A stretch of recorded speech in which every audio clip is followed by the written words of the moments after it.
Hola, ¿qué tal chicos? Bienvenidos a esta su última clase del primer parcial de Química 1. En esta clase lo que vamos a observar principalmente son los modelos atómicos, cómo se definió el átomo y los modelos atómicos tanto primarios como el actual. En este caso vamos a observar primero lo que es la historia del átomo. Vamos a iniciar con Demócrito. Demócrito, el personaje que aparece en esta imagen, fue un pensador griego y filósofo el cual acuñó el concepto de átomo. Bueno, él pensaba que nosotros, por ejemplo, al partir una barra de pan, la podemos partir a la mitad. Y esa mitad la podemos partir a la mitad. Y así sucesivamente. Pero llegará un momento en el que habrá un punto en el que ya no lo puedes partir a la mitad. Aunque sea microscópicamente y con el mejor cuchillo del mundo. ¿Esto por qué? ¿Por qué? Porque cada parte de la materia se conforma principalmente de pequeñas partículas. Esas partículas se le denominaron en ese momento átomo. En este caso, el átomo lo que realiza, principalmente el átomo para Demócrito, era la parte más pequeña e indivisible de todo lo que existía en los alrededor. Entonces, el término fue transformándose hasta que se habló de la parte más pequeña e indivisible de la materia en general. Bien, vamos a hablar entonces del modelo atómico de Dalton. Si se acuerdan de esta imagen, esa era la imagen de la primera clase. Bueno, el modelo atómico de Dalton, como lo ven aquí en esta imagen, se formaban únicamente de círculos o de esferas. Cada esfera tenía una naturaleza propia, haciendo posible un tipo de interacción único dentro del modelo atómico de Dalton. Bien, las esferas como tal eran solamente, como lo digo, esferas de carga que no tenían carga. Hasta eso, no presentaban carga. Entonces, la única manera que se podían unir era la de las maneras como se observan aquí, esta imagen. En esta parte se observaba, por ejemplo, cómo se podían formar algunos compuestos. Sin embargo, la presencia y el posterior descubrimiento de partículas subatómicas y de carga eléctrica propia del átomo derrocó a este modelo atómico como el modelo ideal. Entonces llega el modelo atómico de Thomson.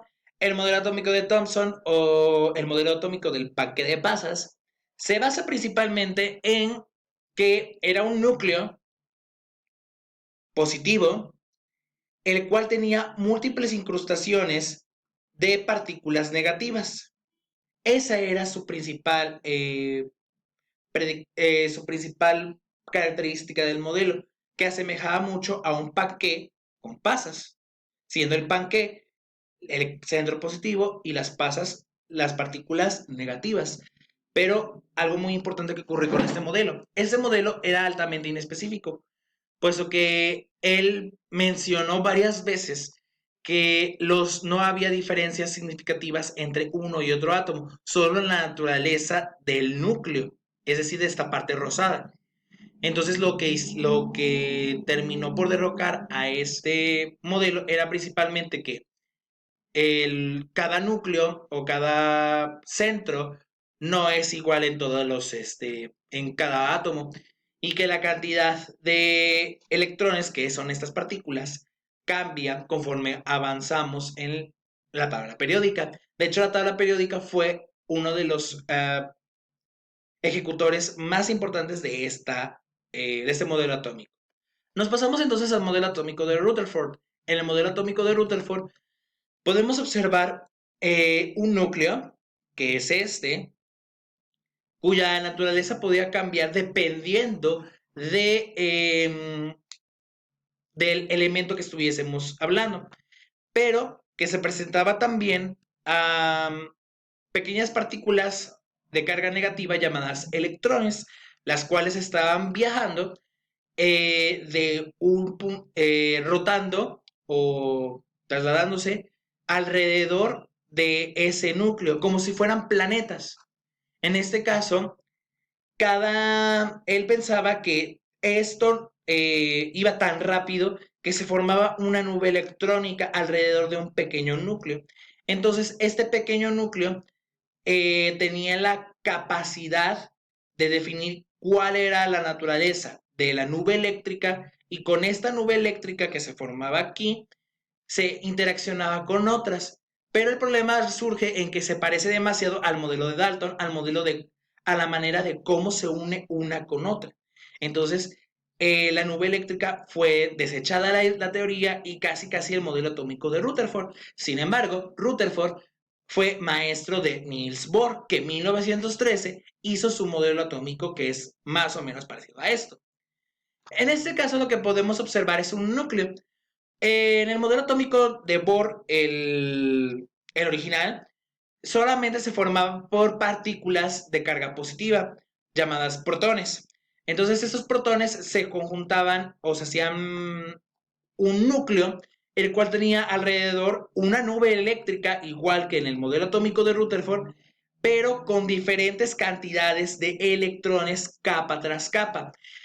Entonces, estas capas lo que hacían era principalmente dar una interacción química entre átomos, pero lo que manejó mucho Bohr era de que estas capas electrónicas, solamente la última capa era la que podía interaccionar con otros elementos, y que para poder satisfacer el equilibrio de esta última capa, debía haber 8 electrones en el final, haciendo posible todos los estudios actuales de química normal. Ahora, el modelo atómico de Bohr sufrió bastantes modificaciones.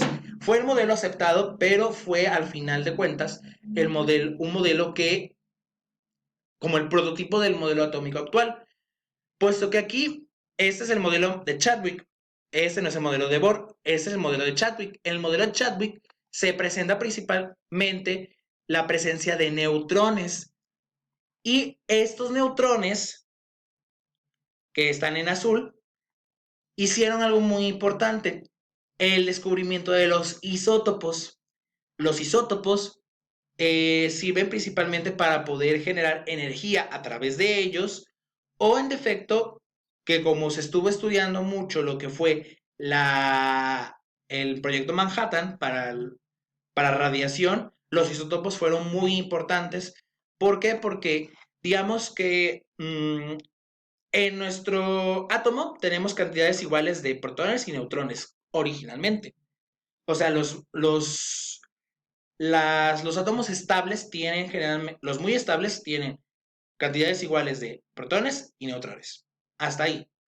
Pero cuando a veces tienes más neutrones o menos neutrones, se desprenden los llamados isótopos. Los isótopos son alteraciones de la cantidad de neutrones en un átomo. Entonces, con el modelo de Chadwick llegó el concepto de isótopo.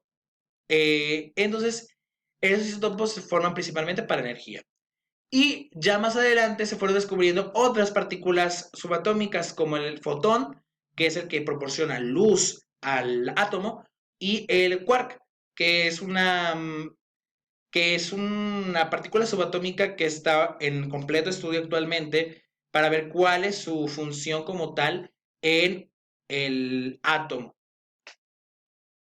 Bueno, sus actividades a realizar. Van a realizar una tabla comparativa de los modelos atómicos observados en clase. ¿Qué es lo que estoy solicitando? Bueno, en una hoja blanca o en una hoja de libreta, como ustedes lo pongan, van a poner una tabla en la cual van a poner nombre del modelo atómico. Bueno, van a poner un dibujo del modelo atómico, y en un espacio grandecito van a exponer qué características tiene este modelo atómico. Luego van a poner otra vez en la tabla nombre del modelo atómico, el dibujo, y luego van a poner la explicación. Así con todos los modelos atómicos que les vayan a salir. Si tienen alguna duda, háganla en el grupo de WhatsApp para que podamos estar en contacto. También realizar la reseña del video. Recuerden, en el foro les estoy solicitando que pongan sus dudas. Si no llegasen a tener dudas, van a poner un resumen del video de todo lo que vimos el día de hoy en el foro, haciendo posible que yo les pueda tomar su asistencia. El valor de las actividades es de 5% sobre su calificación final, es decir, 4% propio de la tarea, que es la tabla comparativa, y 1% de la reseña del video, pero también es su asistencia, así que es muy importante. Y en la próxima sesión es el examen. Aquí es de 3 semanas y examen, para que nosotros podamos trabajar bien y concluyamos los contenidos en tiempo y forma. Así que les agradezco mucho la atención prestada. La próxima sesión es el examen, el 25 de julio, y tienen todo el día para contestarlo. El posible regreso presencial, aquí dice 2 de mayo, pero es porque esta es la presentación de los chicos del trimestre pasado. El posible regreso a clases se está manejando como el 15 de agosto, pero en cualquier cambio se les hará saber con antelación. Bueno, la próxima sesión estaremos contando con la historia de la tabla periódica, así que les agradezco mucha atención prestada. Nos vemos la próxima semana.